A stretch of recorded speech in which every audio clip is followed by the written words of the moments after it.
Jack Reacher 6 feet 5 inch tall monster ഫിസിക്കും sheer ഇന്റലിജൻസും unbelievable fighting സ്കിൽസും കൊണ്ട് ജസ്റ്റിസിന് വേണ്ടി പോരാടുന്ന ജാക്ക് റീച്ചർ എന്ന ക്യാരക്ടർ എങ്ങനെയാണ് മില്യൺസ് ഓഫ് ഫാൻസിന്റെ ഫേവറേറ്റ് ആയത്? 1997 ലീ ചൈൽഡ് ഒരു നോവലിലൂടെ സൃഷ്ടിച്ച ജാക്ക് റീച്ചർ പിന്നീട് നോവലിൽ നിന്നും ടോം ക്രൂസ് മൂവീസിലേക്കും അവിടെ നിന്ന് ആമസോൺ പ്രൈം വീഡിയോ സീരീസിലേക്കും എത്തിയ റീച്ചറിന്റെ ജേണിയെ കുറിച്ച് നമുക്ക് ഈ വീഡിയോ സംസാരിക്കാം. And hello people, welcome to the discuss point. ജർമ്മനിയിലെ വെസ്റ്റ് ബെർലിനിലെ മിലിറ്ററി ബേസിൽ മറീൻ ഓഫീസറായ സ്റ്റാൻസ്ലസ് റീച്ചറിന്റെയും അദ്ദേഹത്തിന്റെ വൈഫായ ജോസ്ഫിൻ റീച്ചറിനും ജനിച്ച Jack Reacher US army military പോലീസിൽ മേജർ ആയിരുന്നു. ആർമിയിൽ ഉണ്ടായിരുന്ന സമയത്ത് ഇൻവെസ്റ്റിഗേഷൻ, ഇന്റർഗേഷൻ, കോമ്പാക്ട് തുടങ്ങിയ പല മേഖലകളിലും വളരെ സ്കിൽഡ് ആയ ആളാണ് ജാക്ക് റീച്ചർ. അദ്ദേഹത്തിന്റെ ഏറ്റവും വലിയ പ്രത്യേകത ഫിസിക്കൽ സ്ട്രെങ്ത് മാത്രമായിരുന്നില്ല, മറിച്ച് അദ്ദേഹത്തിന്റെ ഇന്റലിജൻസ് കൂടിയായിരുന്നു. ഒരു സംഭവം നടന്നാൽ മറ്റുള്ളവർ കാണാതെ പോകുന്ന ചെറിയ കാര്യങ്ങൾ പോലും റീച്ചറിന്റെ ശ്രദ്ധയിൽപ്പെടും. സിറ്റുവേഷൻ അനലൈസ് ചെയ്യാനും ആളുകളുടെ ബിഹേവിയർ മനസ്സിലാക്കാനും ക്ലൂസ് കണക്ട് ചെയ്യാനും അദ്ദേഹത്തിന് എക്സ്ട്രാ ഓർഡിനറി എബിലിറ്റി ഉണ്ടായിരുന്നു. അതോടൊപ്പം ഹാൻഡ് ടു ഹാൻഡ് കോമ്പാക്റ്റിലും ഫയർ ആംസിലും മിലിറ്ററി ടാക്ടിക്സിലും വളരെ സ്കിൽഡ് ആയിരുന്നു ജാക്ക് റീച്ചർ. ബുക്കിൽ റീച്ചറിന് ഏകദേശം 6 feet 5 inch, അതായത്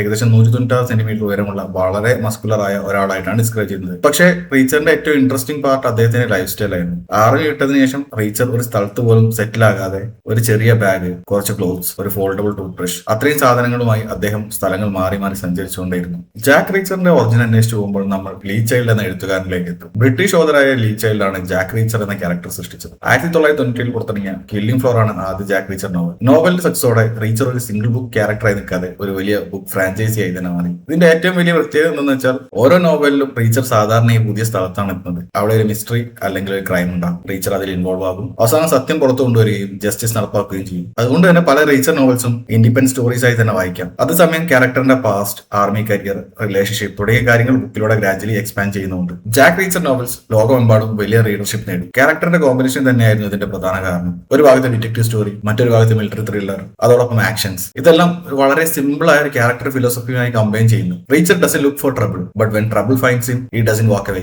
ഇതാണ് റീച്ചറിന്റെ ബേസിക് അപ്പീൽ. 1997 തുടങ്ങിയ ഈ ബുക്ക് സീരീസ് പിന്നീട് നിരവധി നോവലുകളിലേക്ക് വളർന്നു. ഒരു ഘട്ടത്തിൽ ഹോളിവുഡിന്റെ ശ്രദ്ധയും ജാക്ക് റീച്ചറിലേക്ക് എത്തി. അങ്ങനെ 2012 ജാക്ക് റീച്ചർ എന്ന പേരിൽ ഒരു സിനിമ പുറത്തിറങ്ങി. റീച്ചറായി അഭിനയിച്ചത് സാക്ഷാൽ ടോം ക്രൂസ്. ഡയറക്ടർ ആയിരുന്നത് ക്രിസ്റ്റഫർ മക്യുറി. മൂവി ലീ ചൈൽഡിന്റെ വൺ ഷോട്ട് എന്ന നോവലിനെ അടിസ്ഥാനമാക്കിയായിരുന്നു. ഏകദേശം $60 million ബഡ്ജറ്റിൽ നിർമ്മിച്ച സിനിമ വേൾഡ് വൈഡ് ആയി ഏകദേശം $218 million ബോക്സ് ഓഫീസിൽ കളക്ഷൻ നേടി. അതുകൊണ്ട് തന്നെ മൂവി ഒരു കൊമേഴ്ഷ്യൽ സക്സസ് ആയിരുന്നു എന്ന് പറയാം. ടോം ക്രൂസിന്റെ പെർഫോമൻസിനും മൂവിയുടെ ആക്ഷൻ സീക്വൻസിനും നല്ല പ്രതികരണം ലഭിച്ചു. പക്ഷെ ഒരു വലിയ കോൺട്രവേഴ്സി ഉണ്ടായിരുന്നു. ടോം ക്രൂസ് റീച്ചറായി എത്രത്തോളം സൂട്ടബിൾ ആണ്? കാരണം ബുക്കിൽ റീച്ചർ ഏകദേശം 6 അടി 5 ഇഞ്ച് ഉയരമുള്ള വലിയൊരു മനുഷ്യനാണ്. ടോം ക്രൂസിന്റെ ഹൈറ്റ് അതിനേക്കാൾ വളരെ കുറവാണ്. അതുകൊണ്ട് തന്നെ ബുക്ക് ഫാൻസിൽ ഒരു വിഭാഗം തുടക്കം മുതൽ തന്നെ കാസ്റ്റിങ്ങിനെ ക്രിറ്റിസൈസ് ചെയ്തു. എന്നിരുന്നാലും മൂവി സക്സസ് ആയതോടെ ഹോളിവുഡ് ഒരു സീക്വൽ കൂടി ഉണ്ടാക്കി. 2016 ജാക്ക് റീച്ചർ നെവർ ഗോ ബാക്ക് എന്ന സിനിമ പുറത്തിറങ്ങി. ഇത്തവണ ഡയറക്ടർ എഡ്വാർഡ് സുക്ക് ആയിരുന്നു. മൂവിയുടെ പ്ലോട്ട് നെവർ ഗോ ബാക്ക് എന്ന ലീ ചൈൽഡിന്റെ നോവലിനെ അടിസ്ഥാനമാക്കിയായിരുന്നു. ബഡ്ജറ്റ് ഏകദേശം $60 million.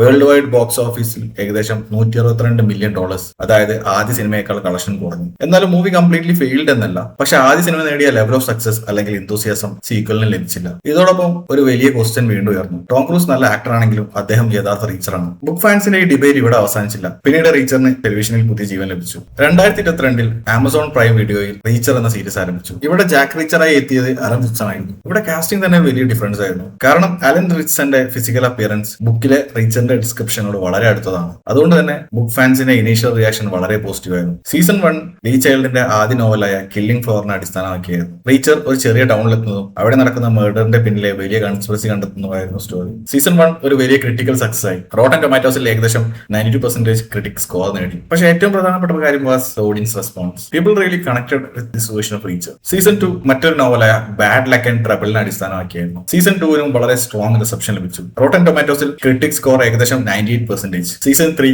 പെർസ്യൂഡർ എന്ന നോവലിനെ അടിസ്ഥാനമാക്കിയായിരുന്നു. ഇവിടെയും അലൻ റിച്ച്സന്റെ പെർഫോമൻസിന് നല്ല റെസ്പോൺസ് ലഭിച്ചു. സീസൺ 3 റോട്ടൻ ടൊമാറ്റോസിൽ ഏകദേശം 98% ക്രിട്ടിക് സ്കോർ ലഭിച്ചു. അങ്ങനെ ജാക്ക് റീച്ചർ എന്ന ക്യാരക്ടർ 3 ഡിഫറെന്റ് ഫോർമാറ്റിലൂടെ യാത്ര ചെയ്തു എന്ന് നമുക്ക് പറയാം. ഇവിടെ ടോം ക്രൂസിനെയും അലൻ റിച്ച്സനെയും കമ്പയർ ചെയ്യുമ്പോൾ ഒരു കാര്യം വ്യക്തമായി പറയണം. ടോം ക്രൂസ് ഒരു മോശം ആക്ടർ ആയതുകൊണ്ടല്ല റീച്ചർ മൂവീസിന് ക്രിട്ടിക്സ് ഉണ്ടായത്. ആക്ച്വലി ടോം ക്രൂസിന്റെ മൂവീസ് കൊമേഴ്ഷ്യലി സക്സസ് ആയിരുന്നു. പ്രശ്നം കൂടുതലും ക്യാരക്ടർ അഡാപ്റ്റേഷൻ ആയിരുന്നു. ബുക്കിലെ റീച്ചർ ഒരു ജയന്റ് ഫിസിക്കൽ പ്രസൻസ് ആണ്. അലൻ റിച്ച്സൺ ആ ആസ്പെക്ട് വളരെ കൺവിൻസിംഗ്ലി പോർട്രേ ചെയ്തു. അതുകൊണ്ടാണ് പല ബുക്ക് റീഡേഴ്സും പറയുന്നത് this finally looks like the Reacher from the books. അതാണ് ആമസോൺ സീരീസിന്റെ ബിഗ്ഗസ്റ്റ് അഡ്വാൻറ്റേജ്. സോ ഈ വീഡിയോയുടെ എൻഡിംഗിലേക്ക് വരുമ്പോൾ we can answer to the question who is Jack Reacher as a retired military officer, a investigator, a highly trained fighter, a drifter. പക്ഷെ അതിനേക്കാളെല്ലാം important ആയി തെറ്റിനെ കണ്ടാൽ അവഗണിക്കാത്ത ഒരാളെന്ന് നമുക്ക് പറയാം. 1997 ലീ ചൈൽഡ് ഒരു നോവലിലൂടെ സൃഷ്ടിച്ച ക്യാരക്ടർ പിന്നീട് ടോം ക്രൂസിന്റെ 2 സിനിമകൾ സിനിമകളിലൂടെ ഹോളിവുഡിലെത്തി. അതിനുശേഷം അലൻ റിച്ചന്റെ റീച്ചറായി ടെലിവിഷനിൽ വീണ്ടും ജനപ്രിയനായി. ഇന്ന് റീച്ചർ ഫ്രാഞ്ചൈസി വീണ്ടും വലിയൊരു ഓഡിയൻസിനെ സ്വന്തമാക്കിയിരിക്കുകയാണ്. ആൻഡ്